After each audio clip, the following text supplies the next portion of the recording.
Hey y'all, welcome back to Our Perspective. Here we are, season 3, episode 2. If you haven't checked out our last video from the first episode of season 3, please go check it out. We talked a little bit about shedding old skin, the state of transition, and kind of just releasing our old habits to welcome new ones and more positive, productive habits. Please note. Side note, we are available on YouTube, Apple Podcasts, and Spotify. So if you are listening via audio and if you want to change it up a little bit, feel free to come to our YouTube channel and watch the episode face to face. So today I want to talk a little bit about family dynamics. And I know this is gonna touch a lot of people, but it's preparing a little bit of what's gonna be spoken about in my next episode. And a lot of it talks about like the generational trauma, this generation wanting to build legacy, build generational wealth, and stopping the generational curses at us. And we're having a little bit more self-awareness and self-knowledge of the ways in which our generations have carried on some characteristics, some traumas, some morals and values that are not really beneficial to us. It's hurting us more than it's allowing us to progress as people. And a lot of us in cultured and minority families are ignorant, to say the least. Very much ignorant. And speaking for myself, growing up in a Hispanic household, single parent family household, there was a lot of stuff that I had to unlearn. And being the only child on my mother's side, there was a lot of pressure on me as far as being successful, going to school, getting education. And we get told that school is the end all be all thing. That's the only way you're going to be successful. And thinking back to being a person growing up in my mother's age range, which is not too far from us, school was the way out. Like, your education was the way to succeed. And now, growing up in our generation, people are creating businesses. We have technology right at our hands, like at our fingertips, and we're able to teach ourselves different languages. We're able to teach ourselves tech. I taught myself how to make a website. I taught myself a lot about branding and marketing, and a lot of the stuff that you see here on my podcast is things that I've taught myself. And what really highlighted this was COVID. Like, COVID, everybody was stuck in the house and had time to really brainstorm other things that they can do in order to make money. And with that, you see a lot of like businesses flourishing, starting, and all that good stuff, which is very merry and very well. And that's great. A lot of us have a lot of great ideas, but also don't have the knowledge to attain it and sustain it. And that doesn't,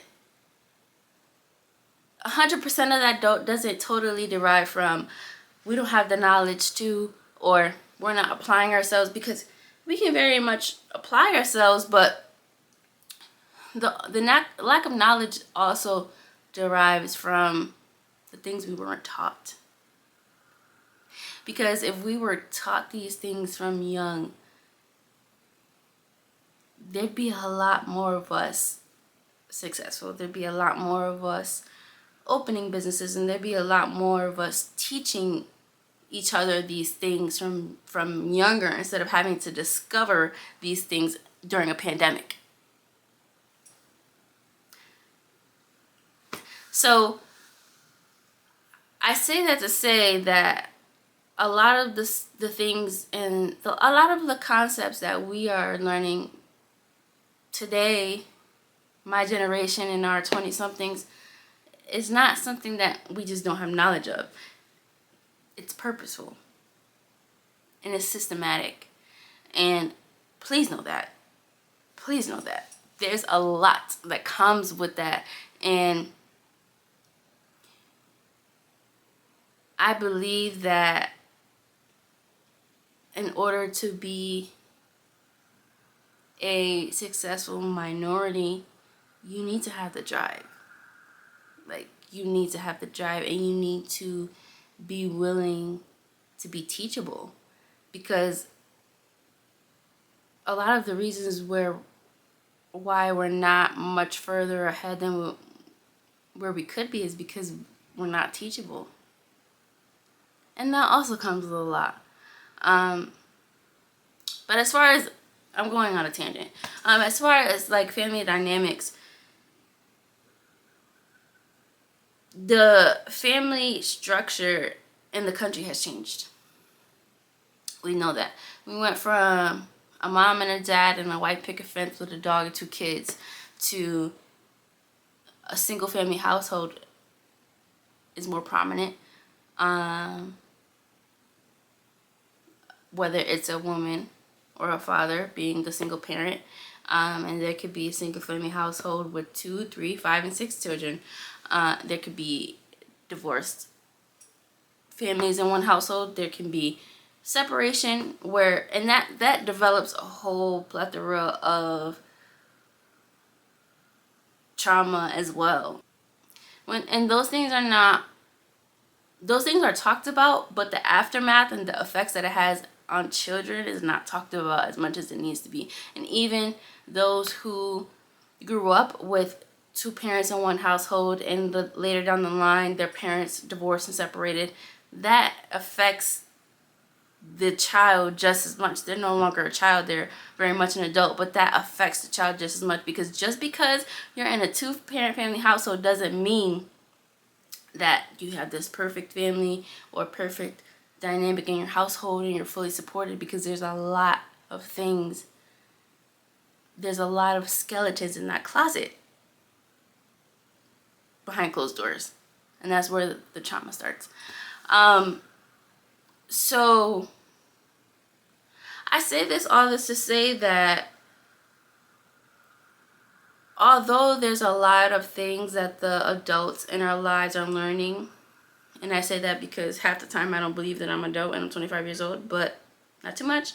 The older people in our lives, as much as they are pretty much going through the ropes and unlearning things, as well as much as they apply themselves to, I forgot where I was going with this. I'm gonna do that often. I'm gonna do that often. Please be prepared. Because, yeah. Oh, that's what I want to say. So, as much as the older generations are unlearning as much as they apply themselves, or learning and unlearning new things, it's still important to hold them accountable.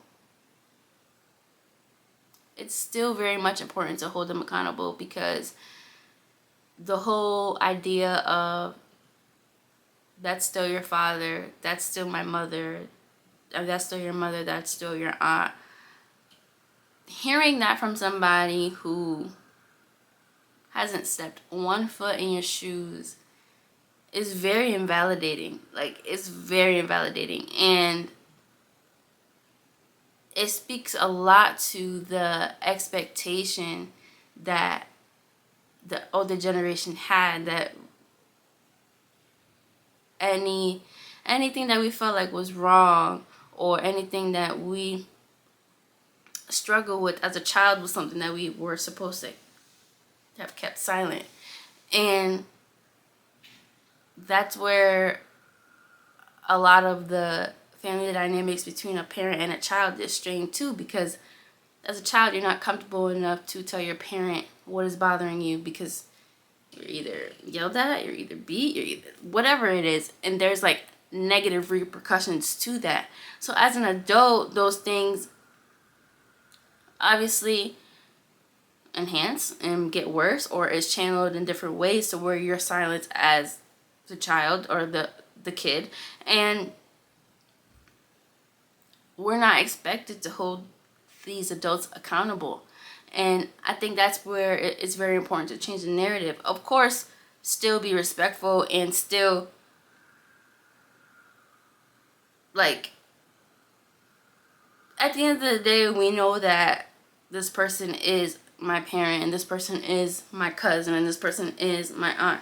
At the end of the day, we are just as much as adults, and we can address issues to them as the adults that they are. That doesn't mean you have to be disrespectful. That doesn't mean that you have to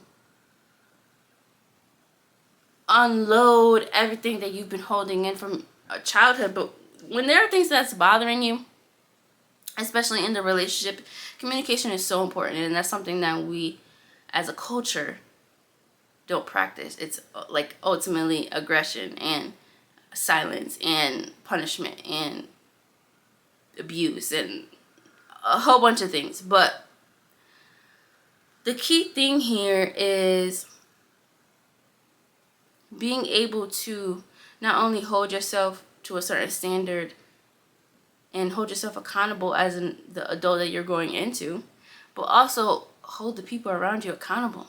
And if you're expressing these things to them and they're not receptive of it, that's where you have to change your position. Because at the end of the day, you are establishing the things that are bothering you. You're trying to set boundaries. Hey, I'm not okay with this. Hey, this made me feel some type of way. Hey, I don't like it when you do this. And once those boundaries are established and it's received and it's still happening, they don't respect you. Believe me, they don't respect you. And if you know me, and if you know me in my personal life, you know this is something that I am still learning. Trust me. Trust me. Trust me.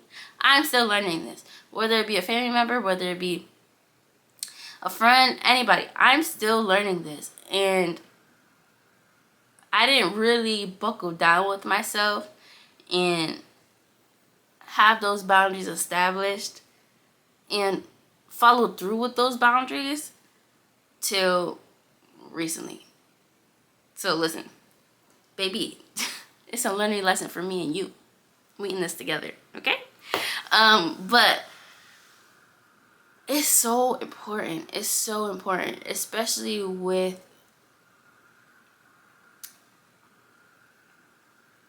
discovering yourself and preserving your peace. Like that's the key. That's the key. So I'm here to remind you today that step into your purpose. Step into establishing your boundaries. Speak up for what you want to accept and just give out love. Like, spread love. Spread so much love. And spreading love doesn't mean tolerating BS. Okay? That doesn't mean minimizing yourself for anybody else, even if it's a parent. And that's so important. So I hope you enjoyed this episode. And I will see you in another 2 weeks.